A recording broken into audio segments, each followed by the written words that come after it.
네, 강의 다시 이어가겠습니다.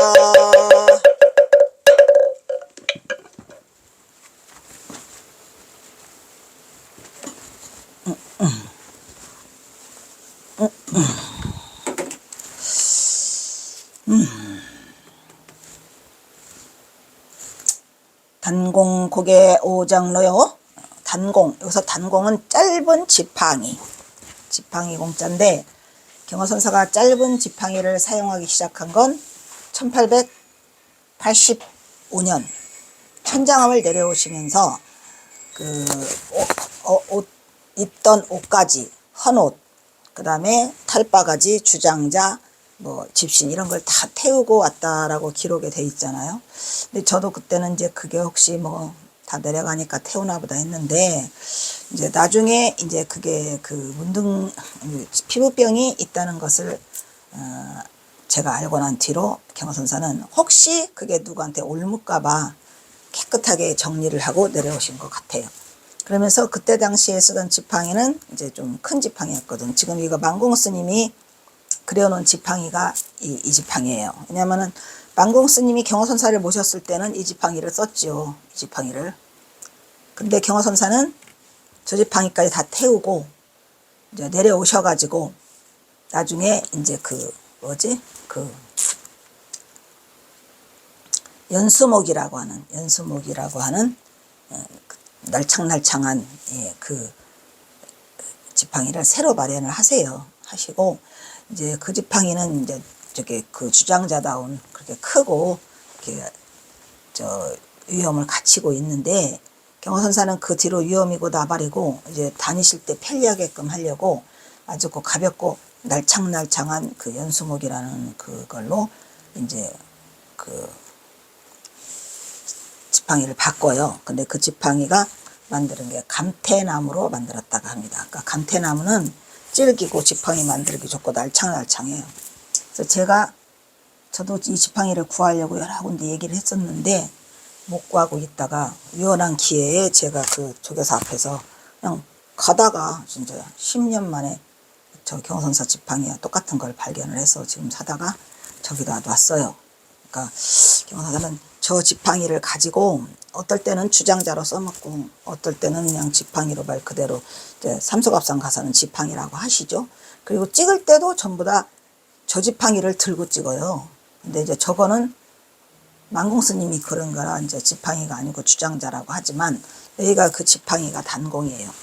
단공이라는 말을 굉장히 많이 쓰죠. 경어선사가 단공 고개, 지팡이를 높이 걸게 짜니까 지팡이를 높이 이렇게 세우니까 내가 뭐더라, 장로는 이 장이라는 것은 장차장, 앞으로 미래 이런 의미가 있어요. 내가 이렇게 많이 늙었다란 말인가 벌써 라는 것을 깨닫게 되는 거죠. 왜냐면 지팡이라고 하는 건 그렇잖아요. 나이가 안 든 사람은 지팡이가 필요가 없는데 경어선사가 이미 이제 이때가 지금 이제 53세 내지 55세 사이죠. 53세 사이라 자기가 늙었다는 거를 지팡이를 이렇게 높이 세워야지만 갈 수가 있어요. 뭔 말인지 알겠어요? 그래서 대사 숙성 수교환이요. 큰 일은 비록 숫자죠. 큰 일은 내가 비록 성취를 했지만 이게 뭐죠? 성취했다는 얘기는 여러 가지 판단한 거, 뭐 예를 들어서 우리나라 선을 이렇게 훈풍을 피겠다든지 아니면은 다른 일을 했는데 지금도 숙 여환 돌아보면은 미숙한 부분이 있더라. 내가 비록 이런 판단을 했지만 누구 숙자거든요. 근데 여환 돌아보면은 누구한테 말을 할 것이 없어요. 그래서 누구에게 더불어 돌아갈 거에 대해서 얘기할 것인가. 근데 여기는 지금 이 성명장 스님이 그 삼소갑산 가열 그거에 대해서나 전봉준에 대해서 영도 모르기 때문에 누구와 더불어 돌아갈 것을, 그러니까 돌아간다는 건 뭐죠? 제자리로 돌아가는 거. 거기야 누구와 더불어 얘기할 수가 없다라는 그 슬픈 이야기가 숙여환이에요. 어떻게 할 것인가를 누구와 더불어 생각하느냐 이란 말이야. 내가 큰일은 판단해서 다 이루어놨지만 성취는 했지만, 근데 여기서는 대사라고 하는 것은 이 경선사가 무슨 거를 대사라고 했을까요? 대사. 여기서는 깨달음이죠. 깨달음은 내가 성취해 놨는데 누구와 더불어 돌아갈 것을, 앞으로 일어날 일에 대해 이것을 누가 더불어서 얘기할 수 있단 말인가? 있다 없다? 아무도 없다. 그래서 혼자 지금 누구와 더불어 이야기할 것인가? 근데 이제 그 형영정 스님이야 일도 올랐으니까 저렇게 뭐 서툰 것이 있네 뭐 이렇게 말을 하지만 절대 그렇지 않아요. 그래서 이제 이 환자는 돌아올 환, 돌아볼 환, 어떻게 할까? 앞일에 대해서 그것을 어떻게 할까를 누구와 더불어서 상의할 사람이 없더라, 이런 얘기예요. 감석한요류 개외요.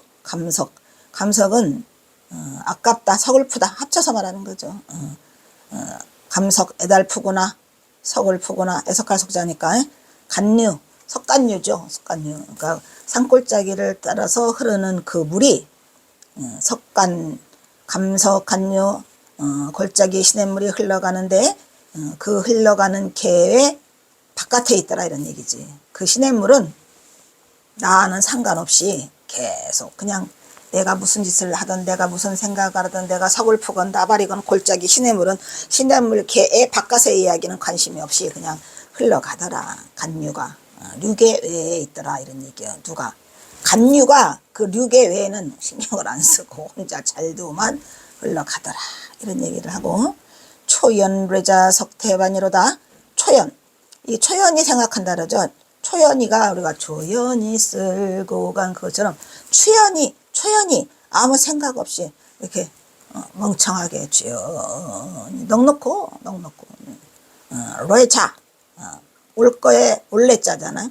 앉아서 생각해보니, 다가올 일들을 앞으로 생각해보니, 앉아서 생각하보니 석태반이라, 이런 말이에요. 석태반, 돌태반 위에, 태자는 이끼 태자니까 그 경선사가 지금 앉아있는 장소는 반석이고 그 반석이 태반이에요. 그러니까 그 이끼가 막 끼어있는 그런 것이 앉아있더라. 이 반자는 나눌 반자니까 이 이끼가 뭐더라, 반은 더 껴있더라.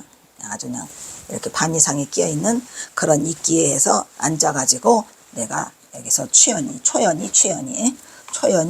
앞날에 대해서 앞날에 대해서 생각을 해본다. 근데 생각이 날까요, 안 날까요?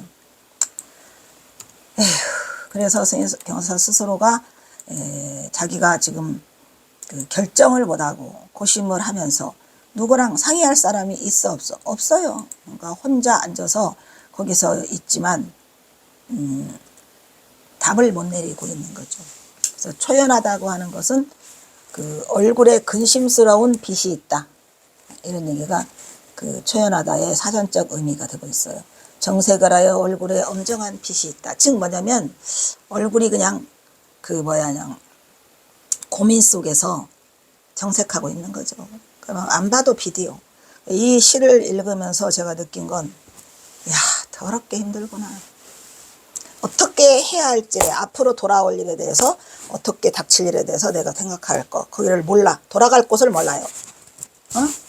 불기객이 된 거예요. 불기객.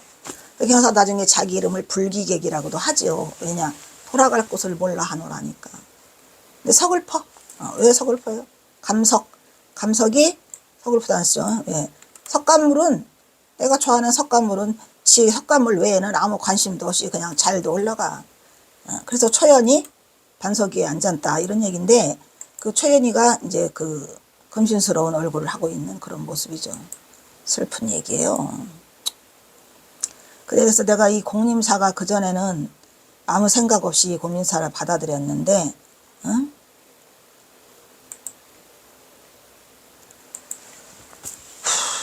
너무 슬픈 시 중에 하나가 이 시가 있더라고.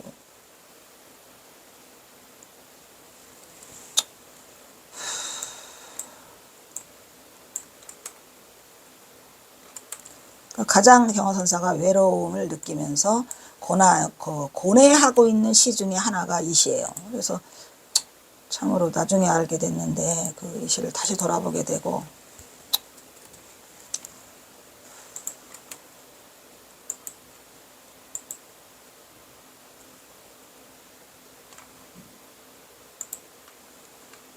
뒤에 또 있어? 없네.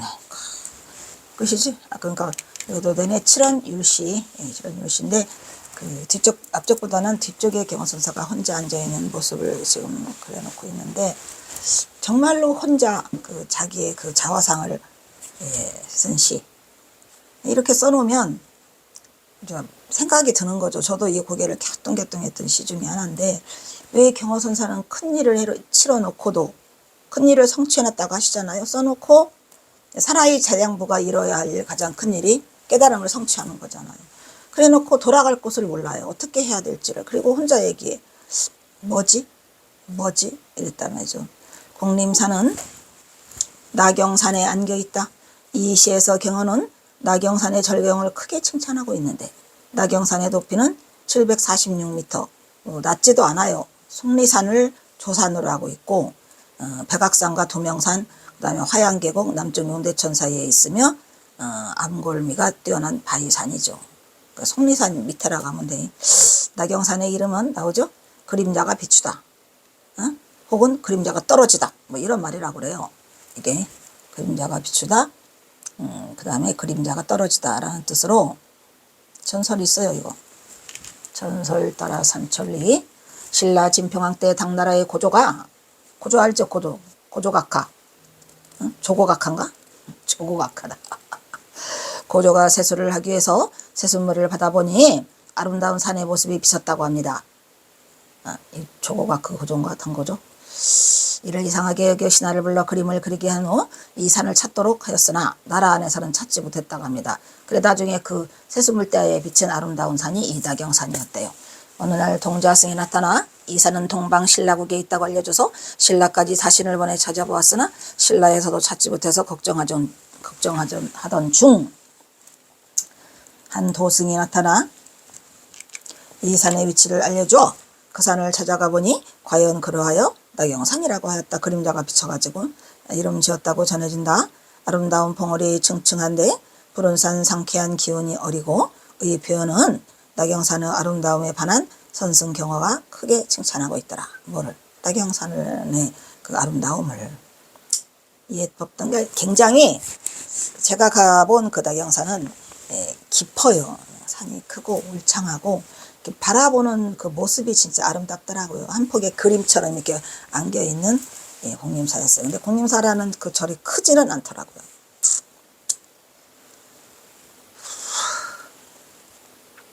옛 법당 향기가 깊은데 이 옛 법당은 천년고찰이라고 말했죠. 한낮이 한가로워. 그래서는 공림사가 천년고찰로 실내 48대 경문왕 48대 경문왕이 나오길래 또 저는 또 이제 그 연관성을 항상 생각을 하거든요. 내 이름이 옛날에 홍경문이었어요. 그랬잖아요. 우리 엄마가 경문이라고 지어놨다고. 아이고 그냥 경문에 이르기를 육조단경에 경문에 이르기를 폈을 때 깜짝 놀랐다고 여기 내 이름은 왜 써있어? 라고 했는데 그 신라에 48대 경문왕이 있었다고 합니다. 근데 이 사람이 누구냐면 여러분도 알아요. 48대 경문왕 뭐 임금님기는 당나귀기. 그 임금님의 머리를 깎아주는 이발사가 있었는데 어느 날 임금님 귀를 보고 깜짝 놀라요. 그래서 이제 하니까 다른 사람한테 말하지 말아라 라고 해가지고 이제 그 이발사가 너무 답답한 거야. 비밀을 숨기고 있기가. 그래가지고 어느 날 대숲에 가가지고 대숲 땅바닥에다 대고 말을 해. 임금님기는 당나귀기다 라고 하니까 어느 날 바람이 막 부는데 바람에서 대숲이 부딪히면서 막 임금님기는 당나귀기다. 임금님기는 당나귀기다. 뭐 이랬다고 그 설화에 나와요. 내가 하는 얘기가 아니라. 그래서 했다는. 그리고 또 경문왕의 또 특징은 몰라 내 이름이 경문이라 누가 경문왕이 하고 일러줬어. 나도 내가 48대 경문왕이 있는지 어떻게 알아. 근데 어찌됐건 그 경문왕이 또 그 뭐죠 그 벽에 잠을 잘 때 하도 더위를 타가지고 뱀을 갖다가 집어넣어가지고 뱀을 끌어안고 잤답니다. 뱀이 시원하잖아요. 그 뭐야 죽부인처럼. 하여튼 48대 경문왕이 있어요. 48대 경문왕이고 56대에서 망하나? 김부죠. 김부의 56대에서 망해요. 경순왕. 걔는 경순왕이고 이거는 경문왕이죠. 경자돌민가가. 그래서 자정선사가 수도하던 남자의 경문왕이 선사의 인물됨을 알고 자정선사에게 공림사를 줬나 봐요. 국호와 전호와 주석하는 절에 공림사의 이름을 지어서 공림사라 현판을 드렸어요. 오 마이 갓. 이름이 참 아름다워요. 공림사. 이거 생각하면 또 우리 멋있죠? 공림사. 근데 이거 뭐냐? 아까는 그 공자였는데 잘 보자. 지금은 이 공림사네. 그럼 이 이름이 더 예쁜데. 어떤 게 맞나 한번 볼게요.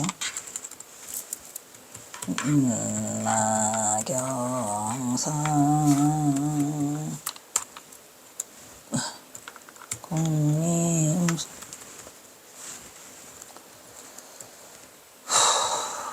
사는 게 힘들다.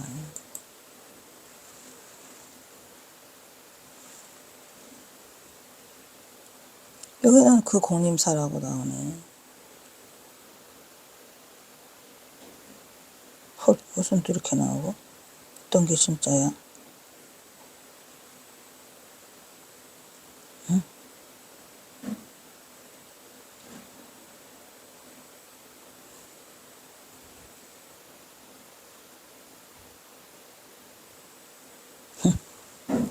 어이가 없다. 여기 두 가지로 다 나와요.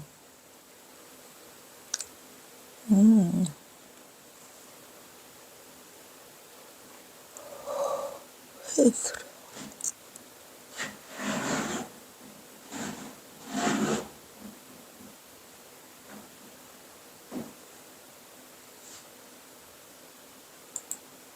신기하다. 참.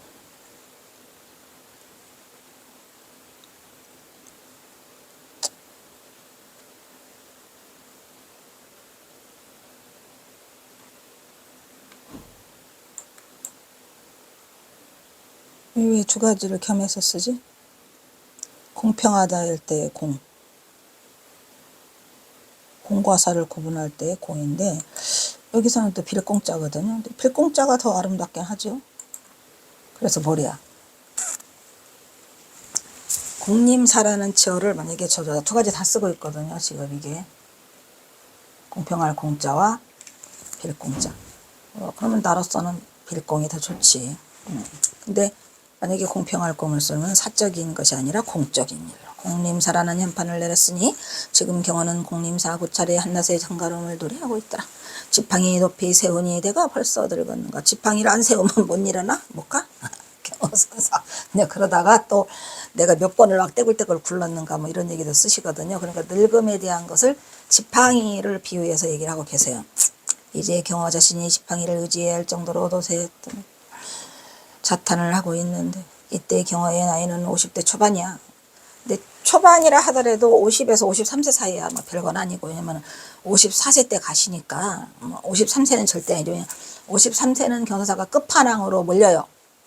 이제 궁지로 몰려서 더 이상 돌아갈 구멍이 없는 진짜 그 뭐래요. 사면 초가에다가 벼랑 끝에 서 있기 때문에 53년은 아니고 51세나 52세. 영원하면서 선풍을 일으키면서 선수행의 풍토를 크게 진작시키고 있었던 시기다. 그래도 늙었다고 하시잖아요.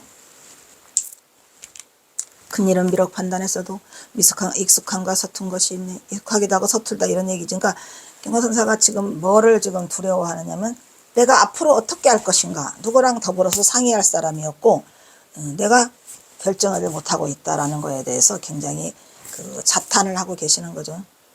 대도를 성취했는데도 불구하고 그게 그 말이요. 대도를 성취했는데도 불구하고 속세에 업이 남아 있어가지고 이걸 어떻게 처리할지를 몰라요. 고심하셨겠죠. 살다가 별거를 다 본다고.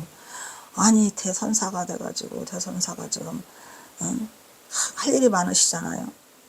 선을 피려고 했는데 갑자기 이게 세속의 진강객이 돼가지고 진강객 속에서 뭐를 해야 되는가를 고민하시고 그걸 누구한테 말할 수도 없고 혼자 공림사 반석 위에 올라앉아가지고 내경산에서 그러고 계세요. 경호는 자신이 비록 영원하면서 가는 곳마다 선언하게 살아고 선풍을 크게 진작시키지만 대중의 비난 또한 피할 수 없었던 시기로 선지식 나름의 고뇌도 함께 작용했어. 그때 이것도 만약에 제가 전봉주를 알았으면 이렇게 대중의 비난을 이렇게 쓰지 않았을 거야. 너들 이놈아. 근데 그땐 전봉주를 몰랐었죠. 별인간은 별우천지 비인간이 풀버전이죠. 별유천지 비인간을 별인간으로 줄인 거야. 인간 세상에는 또 다른 신선세계가 있더라. 어디가? 나경산을 바라보니 경화는 이거 공림사를 이렇게 읊고 있더라. 무녀하사서벽산이요 소위 부답심자하니로구나. 도와 요수 묘연거요 별유천지 비인간이라. 여기 써있죠. 그 어디에 써있어요? 도원경에 써있잖아요. 도원경 경치를 말할 때 이게 누가가 이태백이가 그 도원경에 무릉도원이 이렇게 멋있더라라는 걸 쓸 때 별우천지 비인간이 나와서 신선세계를 우리가 별우천지 비인간이라고 하죠. 인간세계가 아니다.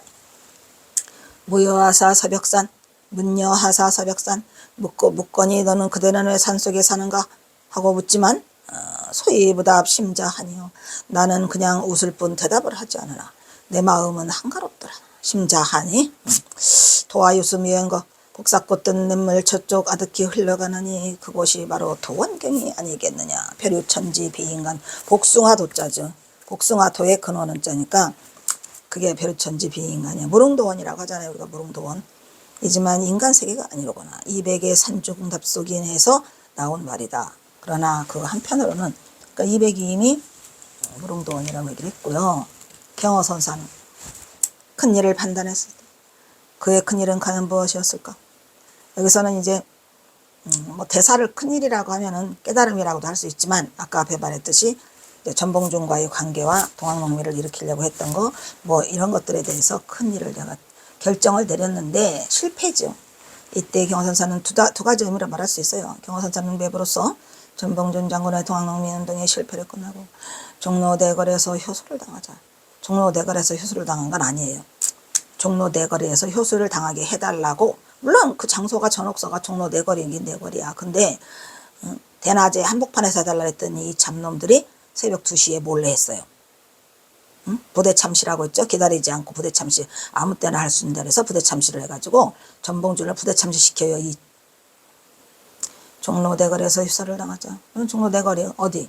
영풍문고 자리. 지금 영풍문고 자리가 전옥서였다고 합니다.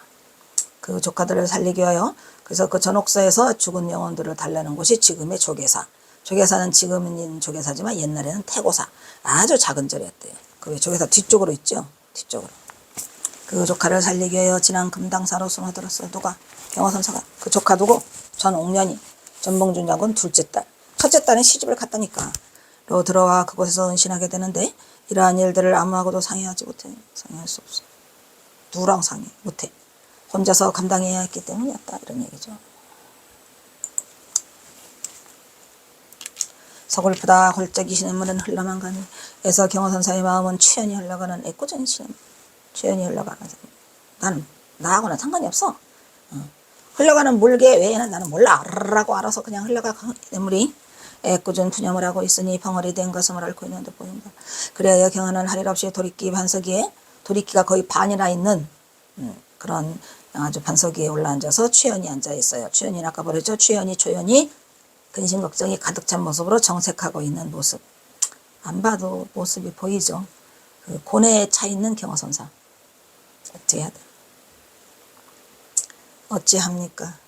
어떻게 할까요? 이거 공림사에 혼자 와서 조용히 읊고 있는 것이다. 초연은 엄숙한 나오네. 초연은 엄숙한 모습으로 정색하는 모양의 낯빛이 변하는 모양으로 언짢아 하는 모양새. 언짢지요. 어찌하냐. 아유, 어떻게 하면 좋아. 이렇게 하는 진짜로 결정하지 못하고 그 끙끙대는 경허선사 모습. 혼자 고민하는 그러한 모습을 우리는 초연이라고 했습니다.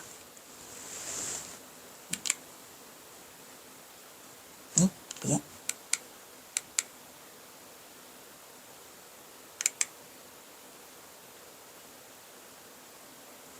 이거 했어?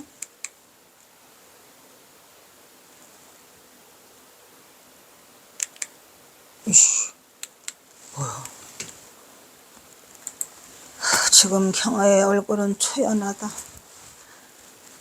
고뇌하는 모습이죠. 이 공림사는 충청부도 계산면 청천광다 경산에 있는 남북국 시대 철룽이 신라 시대의 제48대 경문왕이 창건했구나.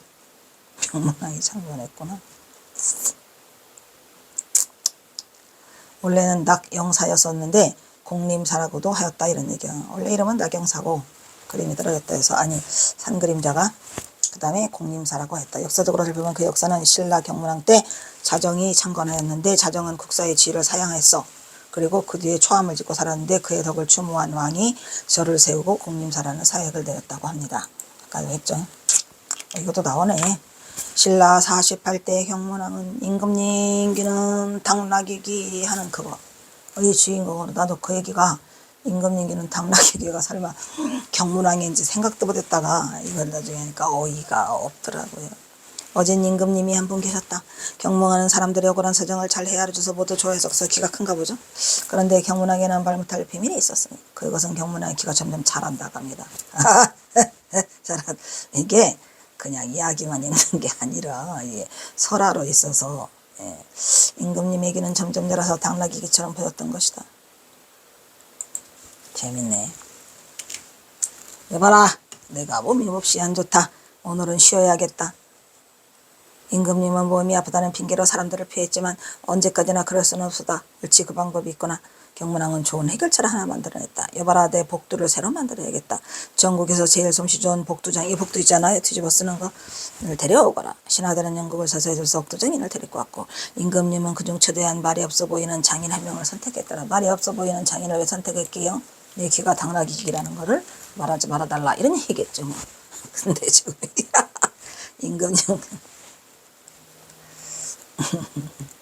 임금님은 그 장인의 귀에다 대고 말하기를 이 임금의 귀가 당나귀기라는 비밀을 꼭 지켜야 하느니라. 네네네네 임금님 걱정하지 마십시오. 경문왕은 쓰고 있던 귀에 안 맞는 작은 복두를 벗어던지고 복두 장인은 임금님의 발이 진짜인 것을 보고 매우 놀랐지만 모른 척했어요. 그리고 자연스럽게 임금님의 머리 둘레와 길이를 쟀어요. 그래가지고 큰 복두를 만들어줬겠죠.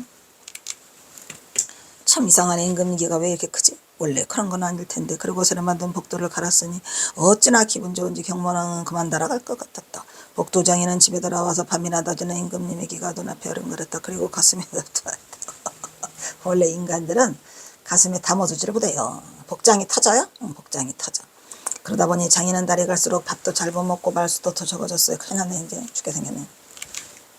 가족들이나 친구들은 어디 아픈 것은 아닌지 무슨 걱정이 있는지 물어봤어요. 아 그게 아니고 그게 말이야 내가 비밀이 있는데 이 비밀은 죽을 때까지 너 혼자만 간직하거라. 예, 만약에 이 비밀이 발설되면 큰 벌을 내리겠다 하시던 임금님의 목소리가 귀에 쟁쟁이 들린 것 같아서 복두장인은 아무 말도 할 수가 없었다. 재밌네. 원래 인간이 말을 참지 못하죠. 비밀이 없으면. 이거 진짜로. 그 귀에도 귀가 점점 자라니 그때마다 복두장인을 불러 복두를 만들 때마다 임금님이 많은 돈을 주신 덕분에 복두장인은 큰 부자가 됐다. 그러나 복두장인은 전혀 행복하지 않았다. 아유 답답해. 누구한테라도 말을 하면 이 가슴이 시원해질 텐데. 그냥 지나가는 그 시기 붙잡고 하면 되잖아. 구름. 아이고 이러다가 나 죽겠네 하는 날밤 복두장인은 대나무숲 한가운데 서서 나무를 향해 외쳐. 대나무숲 한가운데 서서 외친 거 아니야 원래는. 어따 했어요. 땅바닥에다 대고. 이렇게 대나무숲 한가서 나무 뜨고 땅바닥에다 대면 어쨌든 말을 해야지. 말을 해야 돼. 임금님기는 당나귀기. 임금님기는 당나귀기. 이렇게 대나무밭에 크게 외치고 나니 복두장인은 그동안 가깝했던 가슴도 풀리고 속이 시원해서 이제는 살 것만 같았다. 그런데 이튿날 바람이 불어오는데 대숲에서 이상한 소리가 바람길에 들렸으니 대나무 숲에 그냥 나무가 부딪힐 때마다 그냥 임금님 귀는 당나귀기 임금님 귀는 당나귀기. 이때부터 바람이 부는 날이면 어김없이 댄잎이 흔들리는 소리 함께 마을에 들려오는 소리가 있었더라. 이런 말이야. 이게 뭔 일이야. 큰일 났네. 경문왕 큰일 났어. 내 이름이 홍경문이었는데 이런 주인데 우리 어머니가 돌아가시자마자 내 이름 바꿨다 어쩔래. 근데 경문이라는 말도 내가 이 불교를 떠날 수 없는 게 깜짝 놀랐죠.